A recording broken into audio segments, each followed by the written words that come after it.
Friends, we have come to the conclusion of this Bandara celebration.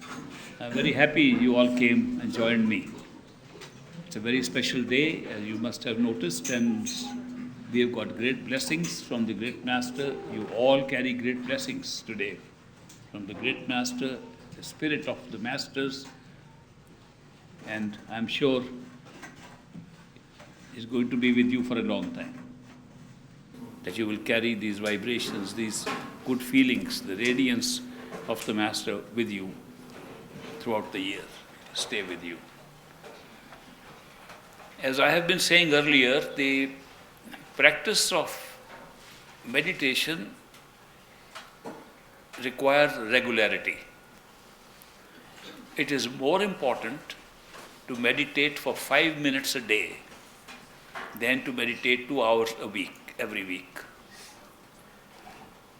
When you meditate after long intervals, the mind gets so bogged down by other things in the meantime that you don't get full benefit of meditation.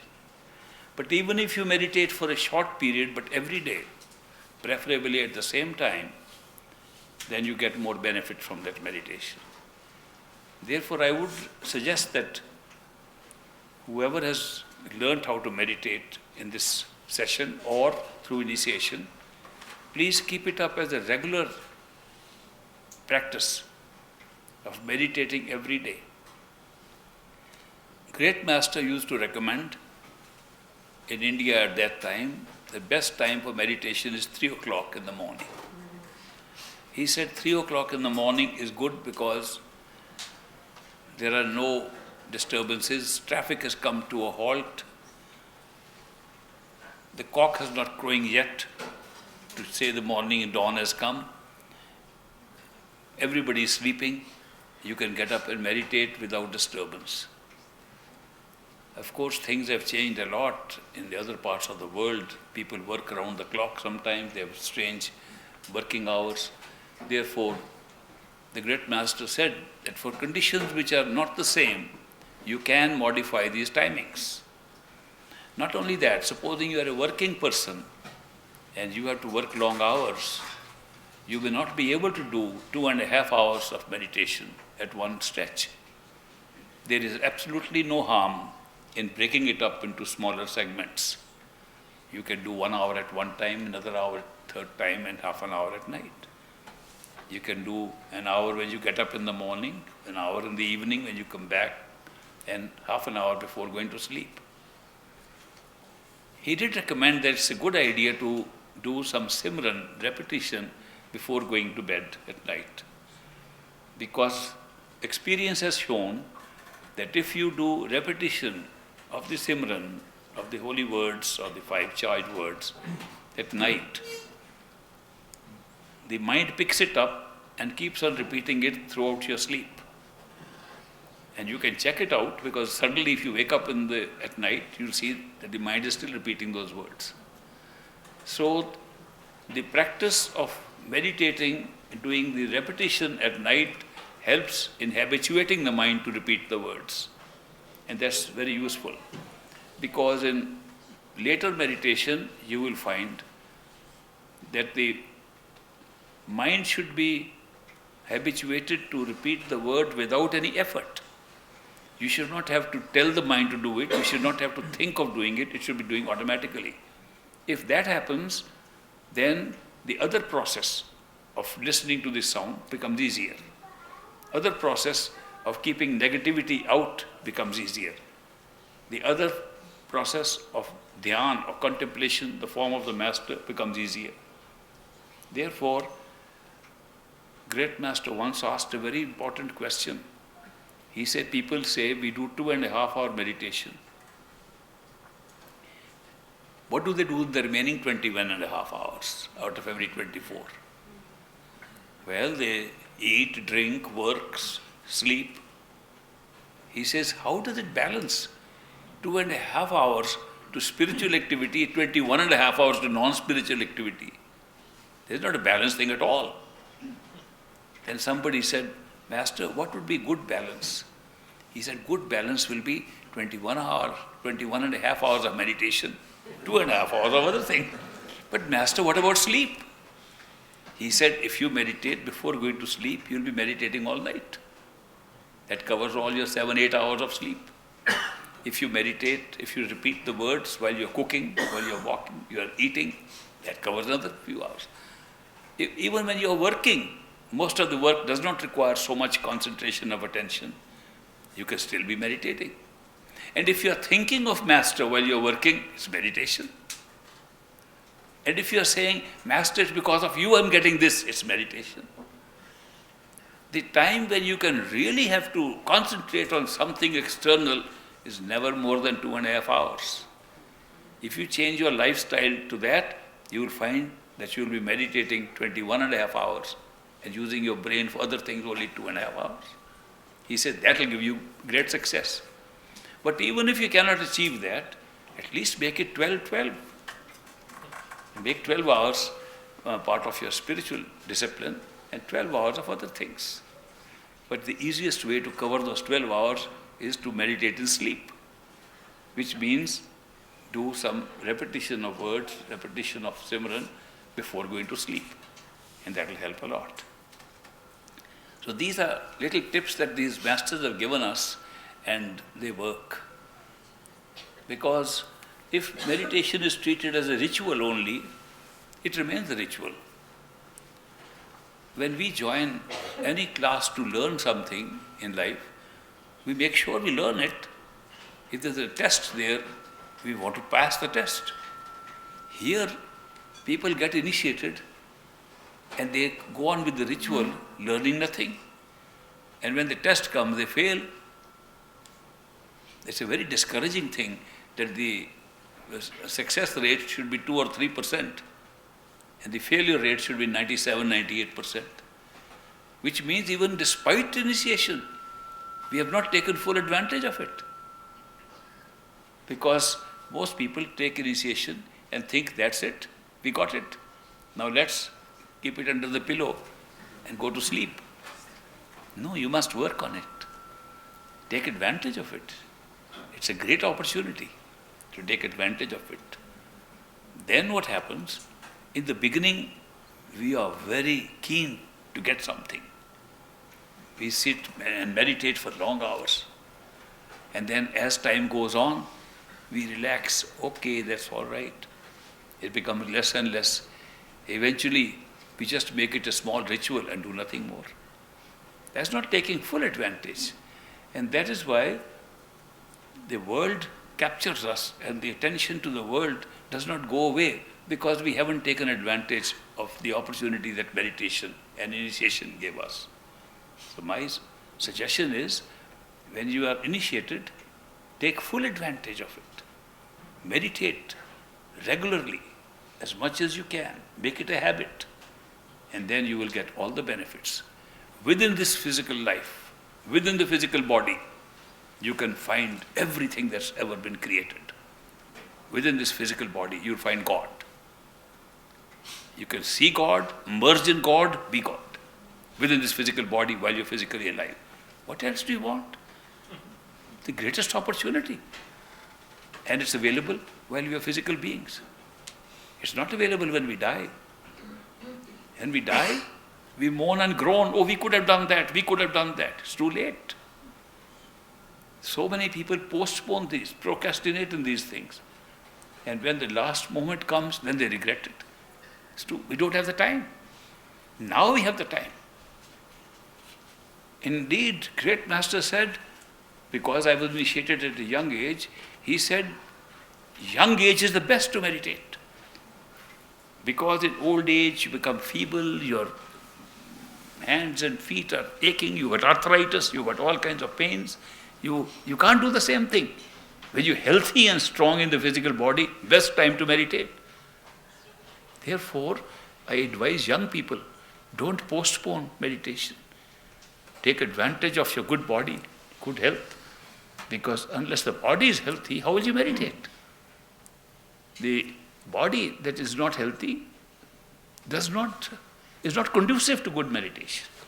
Therefore, take full advantage. Of course, if you meditate when you are young and keep your body in good shape, Meditation will help you to keep your body even in better shape. And even when you are old, you will still feel you are in good shape.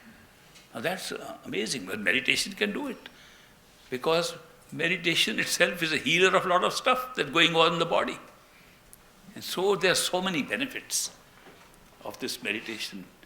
And there are so many benefits of getting the grace of a master in every area. We come here on this Bandara of a great master, and I'm just validating all that he promises, all that he delivers, he does. Therefore, all the assurances you get, meditate and validate that they are true. Do not believe anything without experiencing it.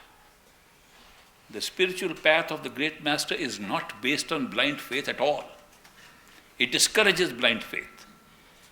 It says, do not believe anything, not even the word of the master, unless you can experience it and see it. Therefore, this whole path is based upon actual experience. It's experiential path. It's not theoretical at all. Theories won't fit in some part of it. Theories do not go beyond the mental realm. Therefore, this path takes you beyond that. Therefore, experience it. Make it worthwhile. A human life is very, very valuable just for this reason, that you can do it here. Even if you rise and become an angel in heaven, you cannot meditate. You cannot get the benefit that you can get as a human being. Angels are crying, well, when will we get a chance to be human being again and meet a master and go up? Angels in heavens are asking for an opportunity to be human so that they can find a master, seek and go up. Even souls trapped in higher levels want to be helped by a master. Great masters who are trapped in somewhat halfway up have to come back to human form and then go up again to reach fulfillment in their true home. Somebody had written an email to me about Bhamar Gufa, the fourth level. That Bhamar Gufa is a whirling cave. It's a very strange kind of experience to go into the whirling cave, because when you whirl, you don't know which direction you are in. You want to go straight and you come out from the entrance. You said, I am going to rush through, and you rush through that, and there is utter darkness. That's a high darkness, a different kind of darkness. You go to the high darkness and you say, I'm going here, rushed, I know there's the exit. And you go there and that becomes the entrance because world around. There is no escape. There are several souls today trapped in the Bhamar Gufa. They are whirling all the time. Somebody wrote an email, do they have any chance at all? They may have been initiated by a Sadguru who only takes you up to that level, and not a Satguru who takes you back home, just by making one mistake of not finding a Satguru and just being initiated and being content with the initiation by a Sadguru. They got trapped in the whirling cave. Do they have a chance? So I sent him a reply. If the seeking is there, even in Bhamar Gufa, a perfect living master will come, pick you up from Bhamar Gufa, bring you back into a human body, initiate you here and take you back to Sachkhand. It's the seeking that matters. The seeking is possible in human form. If the seeking has been there for Sachkhand, for the true home, you're trapped anywhere in between, that seeking will still bring you to a perfect master. But the perfect master will bring you back to a stage where the seeking can be made effective into being found by a perfect living master. That's the human form. I cannot overemphasize the importance of the human form. Great master used to give his discourses and say the human being is the very best creation, almost as important as the creator, certainly next to the creator. All other forms fall below, even though angels are there. Creators, sub-creators are there. Different kind of heavens are being ruled by different entities. They are all subservient to a human being, human form. It's so valuable. One man got up in the middle of his discourse and said, Master, will you please make sure next life of mine will be a human life? He said, are you a donkey now? Why are you waiting for next life? I still remember the incident. Why are you waiting for the next life? You can do what you want to do next life right now. And people say, well, we have read that there are 4 lives. You can have 4 lives before you go. And I don't want to have more than 4 lives. How do you know which is first life or 4th life now? It could be your 4th life now. And is it necessary to have 4 lives? Of course not.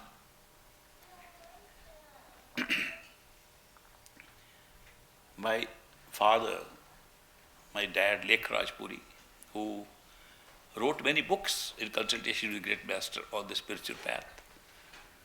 One day he heard that in a satsang, in a discourse that he could not attend, the great master said that a person initiated by a perfect living master cannot have more than 4 human lives. And he went to great master. My dad said, Master, I hear that today you said in the satsang, in the discourse, that after initiation by a perfect living master, one cannot have more than 4 lives. Is that true?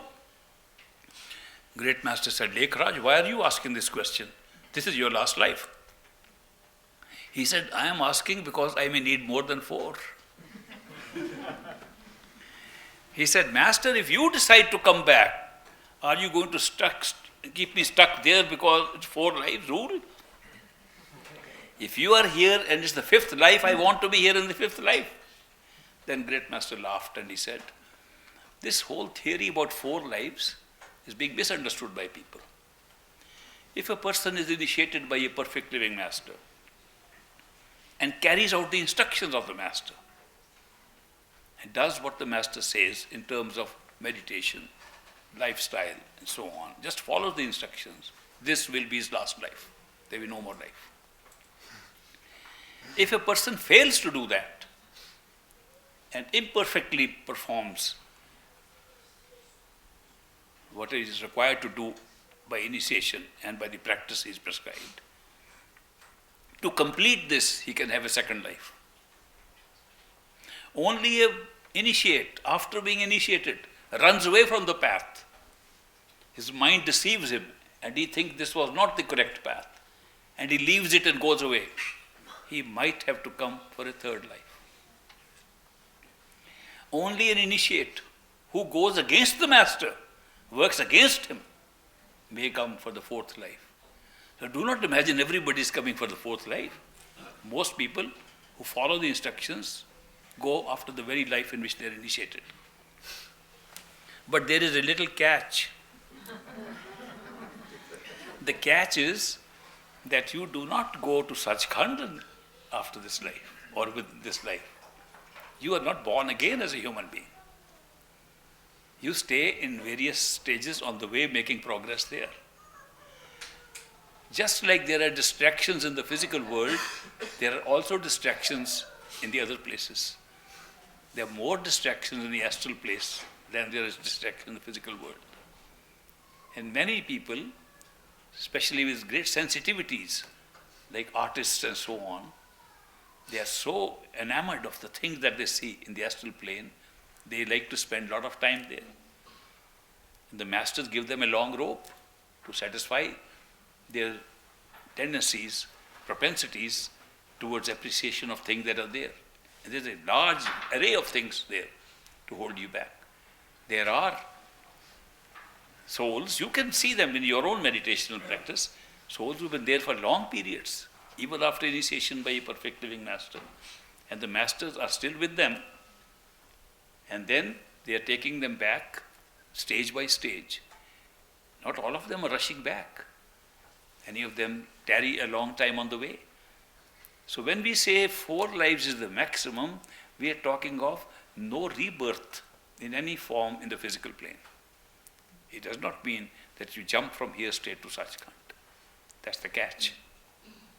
But it is much better to be on the way than to be coming here again and again. So it's still worthwhile. So I really congratulate all of you for coming here.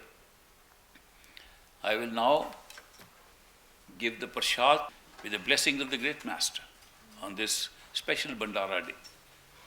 This has been a very special day. Prashad will be very special. His special blessings. Don't treat it like ordinary candy or rice powder or something. Take it as something which carries blessings of great master. Take a little at a time. We used to take the Prashad from great master, take very little at a time. When we would come to the end of the packet, we said, oh, it's about to finish. What should we do now? We put a lot of other stuff into it. Shake, shake. Made everything into Prashad again. We said, there sure is a multiplying effect in that. So we never ran out of Prashad. A friend of this young man of 91 years old, he just left an email to me today. I haven't read it yet, but I saw it. And he sent his greetings on the Bandara. Sitting in Hawaii today. And he, in an email, asked me if I had some of Great Master Prashad, which I could share with him. I wrote back to him, Great Master passed away in 1948. There is no Prashad of his left now. I don't think anybody has. So many years ago. And he wrote back, no, I mean, you can make one. I said, you are a very clever man. Yes, I have access to Great Master. And I try and see if he can bless the Prashad and make it Great Master's Prashad. So he bought some puffed rice, packet of puffed rice. They presented to the radiant form of the Great Master. I said, that man sitting in Hawaii is looking for your Prashad. He doesn't like any other Prashad. Can you bless it? And Great Master blessed it. I was so happy. I was holding the Prashad. Wow. After so many years, it's still the same Great Master in his radiant form, which is as strong a form and even stronger than the physical form. Should be blessing and making it Great Master's Prashad. They packed it up nicely and shipped it to him. He was very happy. He sent a little bit of it to his friend, 91 years old. Okay, you can have a little bit too. How wonderful that today so many of you have the opportunity to receive Great Master's Prashad. And it is not necessary for me to explain how it is done, but it's all been blessed by Great Master in his own radiant form. So it's very special Prashad, it's not ordinary. Therefore, take very little of it at a time, make it last. And when it's about to finish, go to where you get puffed rice or anything else, mix it up. We used to normally mix it up with the same thing. We didn't let it go to the last grain. We allowed this much, and we bought a similar thing, but mixed it so much, we made it like a homeopathic dilution. That the molecular imprint should go on the whole of it. And then the whole thing would be Prashad. So enjoy it. And remember this day when you take this Prashad. Thank you very much for coming. God bless you.